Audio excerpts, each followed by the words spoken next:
और फिलहाल इस वक्त की बड़ी खबर का रुख करें। अकाली नेता की गोली मारकर हत्या की गई और पूरी वारदात सीसीटीवी में कैद हुई है। ये बताया जा रहा है कि 4 हमलावर आए थे जिन्होंने एक के बाद एक गोली मारी और इसके बाद कैसे हत्या कर दी गई विकी, अकाली नेता विकी की। और अब पुलिस छानबीन कर रही है। कई लोगों के बयान दर्ज किए जा चुके हैं। ये जो पूरा मामला है इसको कई एंगल से इन्वेस्टिगेट किया जा रहा है। चुनावी रंजिश को देखते हुए इन्वेस्टिगेट किया जा रहा है।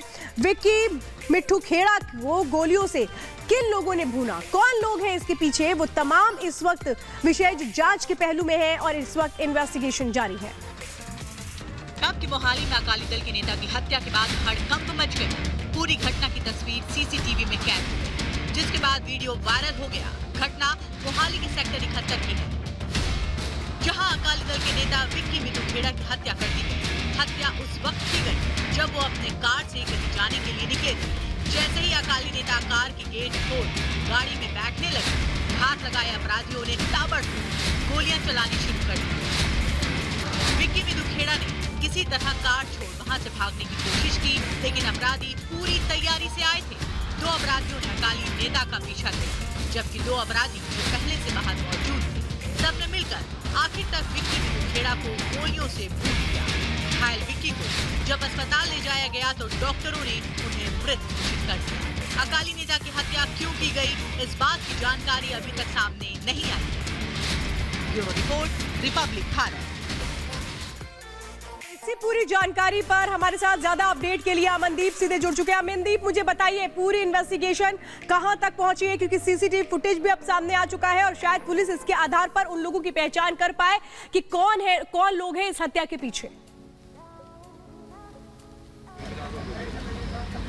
जी देखिए, जो सीसीटीवी फुटेज हम भी दिखा रहे हैं वो पुलिस के पास पहुंच चुका है, लेकिन उसमें हथियारों जो हमलावर थे उनके मुंह ढके हुए थे। लेकिन अब पुलिस जो है वो मोहाली के अलग अलग जो लाइट पॉइंट्स हैं उनकी सीसीटीवी भी निकाल रही है, क्योंकि ये हमलावर I-20 गाड़ी में आए थे और विक्की की गाड़ी के पास ही इन्होंने गाड़ी खड़ी की थी। और जिस तरह से इन्होंने एक रेकी करके पूरा ट्रैप लगाया था विक्की के लिए, वहाँ से ये साफ पता चलता है कि ये प्रोफेशनल शूटर्स थे। ये किसी आम इंसान का या किसी डराने धमकाने वाले का कोई काम नहीं है। हालांकि ये जो जिस तरह से उस पर गोलियां बरसाई गई, उनको ये भी पता था कि अगर विक्की मिट्ठू खेड़ा गाड़ी में घुसते हैं तो गाड़ी में उनका हथियार पड़ा हुआ है, उनके पास भी पिस्टल है एक लाइसेंसी, तो उसको निकाल के वो बैक फायर कर सकते हैं। इसी वजह से गाड़ी में बैठने से पहले ही उन्होंने फायर शुरू कर दिया। और सीसीटीवी में जिस तरह से नजर आ रहा है, एक जो हमलावर है वो दूसरी तरफ खड़ा है और एक हमलावर ड्राइवर सीट के पीछे खड़ा हुआ है। दोनों तरफ से गोलियां बरसाई गई ताकि विक्की किसी भी हालत में बच ना सके। लेकिन कहीं ना कहीं वो वहां से बच निकलते हैं, आगे राइट साइड की तरफ भागते हैं विक्की मिट्ठू खेड़ा, लेकिन वहां भी एक हमलावर खड़ा होता है,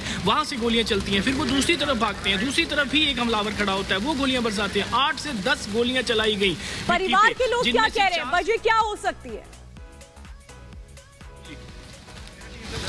देखिए, परिवार अभी बहुत शोक में है। विक्की का परिवार सेक्टर 70 मोहाली में रहता है। परिवार के बहुत से लोग पहुंच रहे हैं उनके मिलने के लिए, लेकिन परिवार को अभी कुछ समझ नहीं आ रहा कि आखिरकार क्या हुआ है। जवान बेटा खोया है। विक्की का एक बड़ा भाई भी है अजय मिट्ठू खेड़ा, वो भी अभी ये पता करवाने की कोशिश कर रहे हैं कि आखिरकार ये कौन लोग थे, किसकी रंजिश थी ये। कब से विक्की मिट्ठू खेड़ा एक स्टूडेंट लीडर थे, तब से अब तक उनकी बहुत सी कॉलेज यूनिवर्सिटी में ऐसे छोटे मोटे लड़ाई झगड़े हुए, लेकिन आज तक कोई गोलीबारी एक दूसरे के ऊपर कभी नहीं की गई और जानलेवा हमला।